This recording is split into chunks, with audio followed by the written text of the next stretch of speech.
Hey guys, what's going on? Gamergate here, and today we are back with well, it's probably might be the same day that the other episode was uploaded, but whatever. We are back ranking all the JP Dinos, but this is part 2 of that series, and we are going to do the final 13 for the video, and here we go. This, I think this part might be more controversial than the other part. The other one had a few controversial spots here and there, but this one I think is more controversial.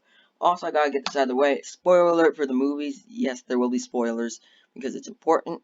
And I assume you already watched the first part. If you haven't watched the first part, go watch the first part. Then come back here, watch the second part because it's cool, pretty much. And don't mind real quick. I'm just gonna actually, you know, we're gonna do a little recap of the previous dinosaurs. So 26 Cretasaurus, 25 Minchisaurus, 24 Allosaurus, 23 Ceratosaurus, 22 Carnotaurus, 21 Stygimoloch, 20 Sinoceratops, 19 Dimorphodon, 18 Parasaurolophus, 17 Pachycephalosaurus, 16 Stegosaurus, 15 Baryonyx, 14 Apatosaurus, and now we are going to get into the meat of the video with the final 13 dinosaurs to be ranked for the Jurassic Park franchise. And here we go.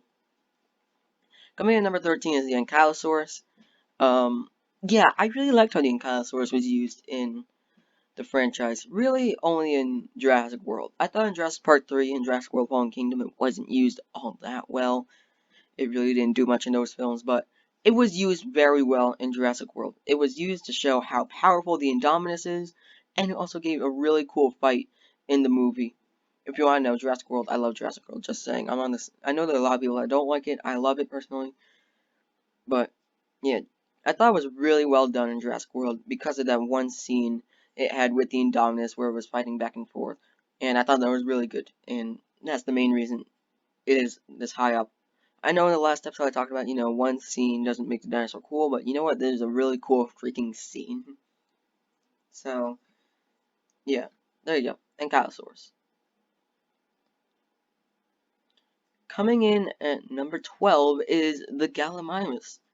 Again, this is another one of those one scene dinosaurs, but you know what? I absolutely love that scene when Grant, Tim, and Lex are running away from the Gallimimuses, and they're all running away from the T-Rex, and I thought that was just great. I loved that, and overall, I just love that first movie so much. As you can see, Gallimimus was almost in all of the films except for Jurassic Park 3. Also, yeah, I have stats there in case you want to look. But yeah, I thought that scene was just so well done in that first film, and I thought that scene, that little brief moment when Gallimimus was running along the Jeep, the truck in Jurassic World, I thought that was pretty cool. Showcased some of the attractions for Jurassic World, and it really showed how cool it was as a park, and Gallimimus really helped that. And so yeah, I thought Gallimimus was done a little bit better than all the one scene dinosaurs, just because that one scene was so good, and I got a little more sprinkled in than the others. So that's why Gallimimus is at number 12. Number 11 may be the most controversial spot on the list, so here we go. Coming in at number 11 is the Spinosaurus. I just want to preface this. Spinosaurus is one of my all-time favorite dinosaurs. It is in my top 3. I absolutely love it, and so it hurts me as well to put it all the way down at number 11. But here's the thing. In Jurassic Park 3, which was the only film it was in, I'm not counting that skeleton in Jurassic World. It just, it had plenty of screen time, it had plenty of memorable moments, but the thing about the Spinosaurus is it didn't feel like a dinosaur. It felt like a movie monster, like how Indominus felt, but it worked for Indominus because that's a monster, not a dinosaur. They pretty much preface that in the film. Spinosaurus is a dinosaur, but it wasn't acting like a dinosaur. It had so much other food on the islands, and for some reason it chose to pursue these people. It doesn't make sense, you know? So, that's why Spinosaurus is at number 11. It just, too many conveniences with it. It felt like a movie monster. That's the problem with it, and it doesn't feel like a dinosaur. It definitely gets put up at number 11 just because, you know, the amount of screen time compared to the ones below it. Got so much more to do, so many memorable moments, so many cool moments. It's a cool freaking dinosaur, but it's not a dinosaur. At least not acting like a dinosaur in the film, and that's why it's at number 11. Enough about the Spinosaurus, now let's get into the top 10. Number 10 is Triceratops. Okay, this is the dinosaur that is, I'm pretty sure, I think my headphones just died. Um, Headphones, please work now. I don't know why I need my headphones to work. I don't know why I need my headphones to work. I'm on Google Slides of all things. Why does that matter? Anyways, um, that scene when Grant, Sattler, and all of them, they went up to the Triceratops, saw it for the first time. That moment was so good. It perfectly encapsulates the magic that is Jurassic Park, and surprisingly, this dinosaur is in all films, and you don't even remember it from the other films. But because it was so good in that first Jurassic Park, it was so well done, I can't help but love it. And, it was so good. So good. So much better than all of the other one-scene dinosaurs, one-moment dinosaurs. That it's enough to put it into the top 10 and over the Spinosaurus. That scene is that freaking good. Alright, number 9 is the Indoraptor. Now, Indoraptor got plenty of screen time, and, had some cool moments. Here's the thing about the Indoraptor. Why it's above the Spinosaur? Because, it's a monster at the end of the day. It's an actual monster, not a dinosaur. So it made sense for it to be acting like a monster. The problem with it is, I'm not sure they should have done another hybrid after Indominus. This dinosaur to me just felt like a smaller version of Indominus. I guess that was probably what they were going for, but I'm not sure it worked. Because, I don't know, I didn't. And the other really big problem was that the trailers spoiled everything the Indoraptor does in the movie, other than when it dies. Other than dying, the trailer spoiled everything the Indoraptor did, and so whenever the Indoraptor did something in the film, I wasn't surprised. And so that really took away from the experience. That's not the Indoraptor's fault. I'm trying not to hold that against it. That's the marketing. Jeez, why did you Universal marketing team, why did you market it like that? That was terrible. They still made over $1 billion. They'll probably do the same thing for the third film now. Hope they don't.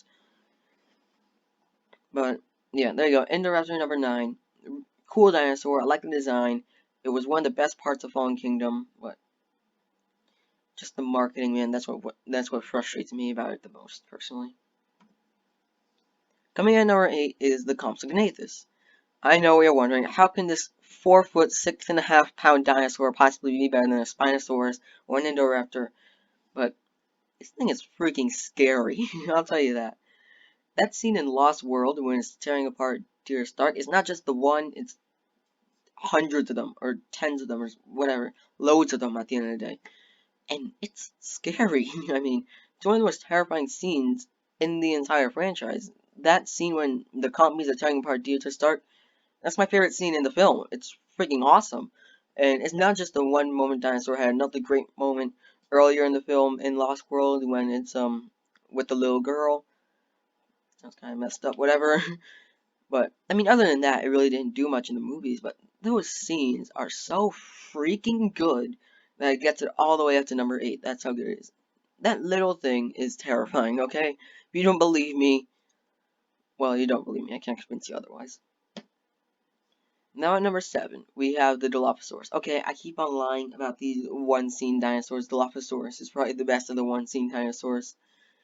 Again, that one scene with the Dilophosaurus attacking Nedry, you set up Nedry so well as a guy you want dead for what he does, and then they kill him in one of the most satisfying deaths possible. Freaking gets venom spit into his eyes, bumps his head on the truck, then Dilophosaurus eats him alive practically.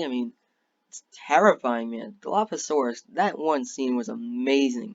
And they were setting it up so well with the film, hiding in the shadows and everything, and then it comes out behind the tree, and it looks so innocent, and then that frill comes out, and then it spits venom, and it's horrifying.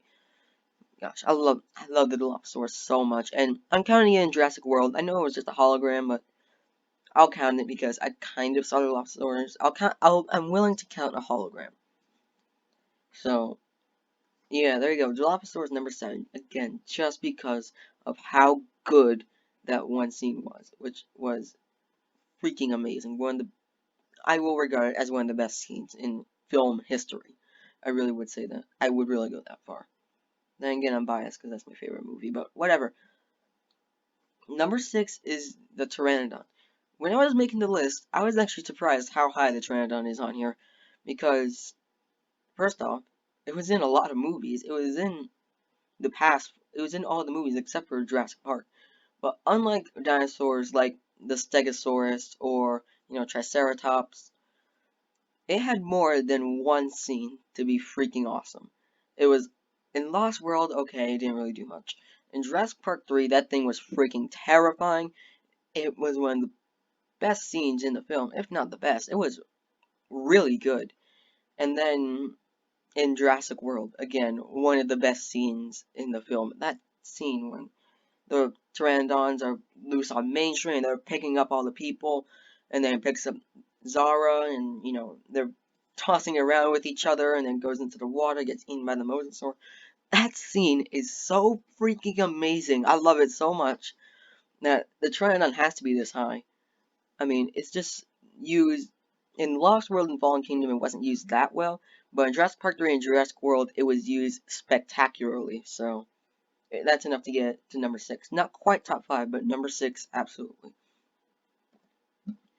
Coming in at number 5, we have the Indominus Rex. Now, the Indominus Rex is... I get that was only in one film. It was only in Jurassic World. Can I really put it that high just for one film? Yes, I can, because it was used very well in that film. It being, outsmarting the people and everything. It was scary. It was scary with the kills. I was legitimately afraid for the characters when I first watched it. And, the fact that this is the first hybrid, it's a smart way to not just, get people in the park, but to get crowds that have been gone from the Jurassic Park franchise to come back because there's something cool and new and different, and loved it. Absolutely loved it. It was terrifying. It had so many cool abilities like camouflage, and, that final fight on Main Street with the T-Rex and the Raptor, and the Mosasaurus. Beautiful. Listen, Jurassic Park is my favorite movie in the franchise, but that might be my favorite scene in the entire franchise. It was that freaking good. It was easily the best fight scene in any of the Jurassic movies. It was perfect. And I don't like using that word often. I don't use it often. It was perfect. And I love the Indominus in that movie. I thought it was horrifying, and it did its job perfectly. I'm probably the biggest Jurassic World fanboy out there, but I don't care. I love that movie. Alright, getting very passionate about these dinosaurs now. Coming in at number 4, we have the Mosasaurus. Now, yes, the Indominus may have been the star of the show, but the Mosasaurus was the scene stealer. It only had three scenes in the film. One, when Zach and Gray first saw the Mosasaurus show. That was awesome. It was used very well in the park. And then when it ate the Pteranodon and ate Zara in that scene, also freaking amazing. And then when the Mosasaur ate Indominus at the end, perfection. It only had three scenes, but those three scenes are all phenomenal. They're all pretty much as good as you can possibly use a Mosasaurus. And then in Fallen Kingdom, it was actually well used in that opening scene of Fallen Kingdom. I really liked that opening scene a lot. And when the Mosasaur is eating a submarine and everything, I thought that was really cool. And then when it ate the guy that was going to get on the helicopter, listen, I don't normally talk very positively about Fallen Kingdom, but Mosasaurus was one of the positives. Then again, I was pretty much trying to only talk about positives for Fallen Kingdom, but whatever. Then again, there were quite a few dinosaurs I talked negative on for Fallen Kingdom in the first part, so go watch that. But yeah, Mosasaurus was awesome in both movies. I do wish it got more screen time in Fallen Kingdom, however, it really didn't do much outside of that opening scene in Fallen Kingdom. And I'm really excited to hopefully see it do some awesome stuff again in Jurassic World Dominion. Now coming in at number 3, we have the Brachiosaurus. Again, this dinosaur, actually no, it had about 3 or 4 scenes of goodness. Alright, so, of course you had Jurassic Park. That scene when they first see a dinosaur, it's arguably the best scene in the entire film. And maybe even the entire franchise. It's that freaking good. For me, it's between Brachiosaurus scene, final fight in Jurassic World, kitchen scene, and the T-Rex breakout. Those are probably my 4 favorites. And the Main Street attack in Jurassic World with the Pteranodons flying around. Those are probably my 5 favorites, if I had to say. But yeah, Brachiosaurus was used perfectly in that first film. And then when Grant Lex and Tim, they go up and sleep in the tree, and they wake up. The Brachiosauruses are there at night when you hear their calls. Majestic, fantastic. Brachiosaurus is the dinosaur that perfectly represents the majesty and wonder of seeing dinosaurs in Jurassic Park. And then in Jurassic Park 3, well, it didn't really do much in Jurassic Park 3, but in Jurassic World Fallen Kingdom, you know what? When I first saw that scene of the Brachiosaurus dying, I was tearing up. That got me emotional. It got me because, you know what? Again, don't really talk positively about Fallen Kingdom, but it is a positive when it can get me emotional. I'm not sure, I'm still not sure how I felt about it. I think I liked it, but, you know, because it just tore your heart out so much. It might have been too much. But, you know what? Because the problem with that is, you know, the wonder of Jurassic Park is about seeing dinosaurs for the first time. And watching one die like that, I'm not sure how well that works. So I'm very mixed on it. So there's a lot good, but also some not so good. So, but yeah, Jurassic Park, the first movie, more than makes up for it. And it was absolutely phenomenal in that first film. And so that's why the Brachiosaurus gets placed all the way as high as number 3.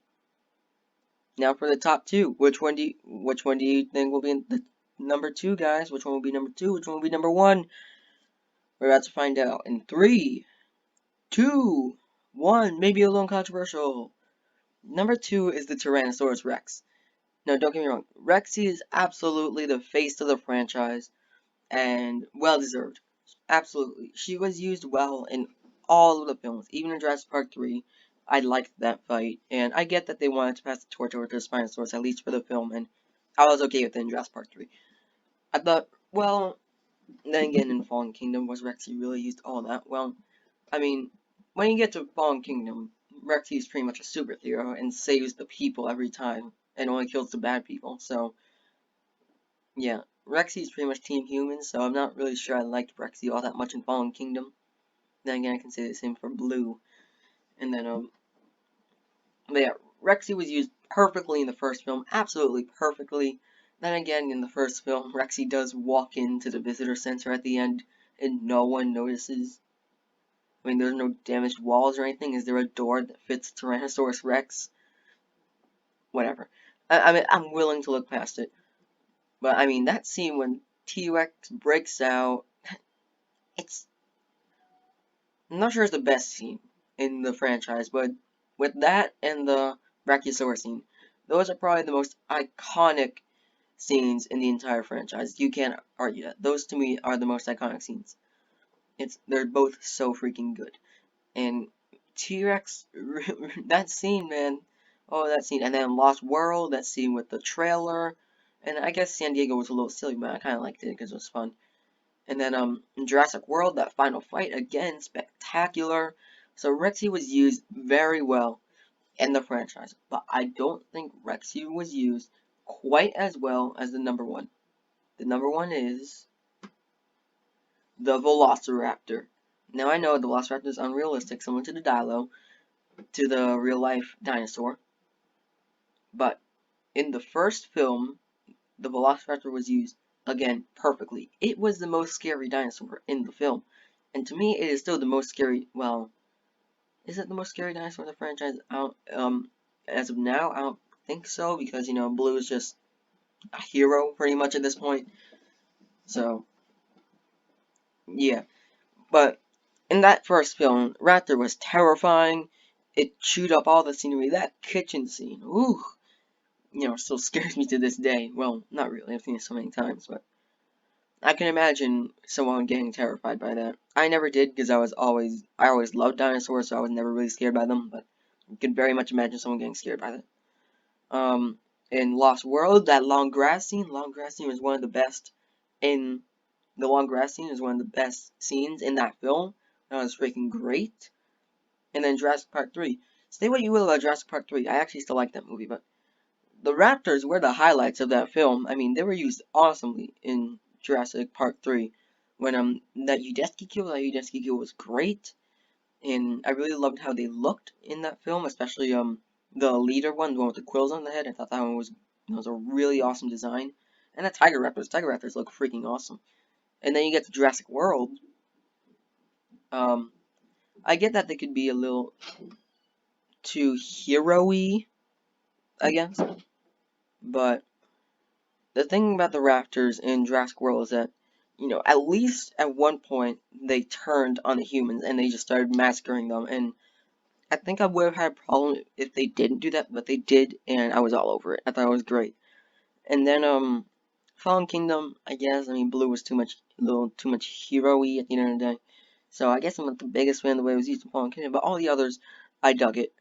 And especially in those first three, because again, the Raptors were a bit too hero-y in Jurassic World, but in the first three especially, fantastic. And I love the Raptor, and it is definitely worthy of the #1 position in of all dinosaurs in the Jurassic Park franchise. And there you go. Thanks for watching, guys. There's the final ranking of all 26 dinosaurs there. Please leave a thumbs up or a like for the video because I'm really trying to grow the channel. I hope you guys can help me with that. That would be awesome. And without further ado, thank you guys for watching. Hope you guys enjoyed it. Please leave a like you did and subscribe. It would help out a lot. And if you want to see more, like, subscribe, all that sort of stuff. And great. Screw up the intro, but bye, guys.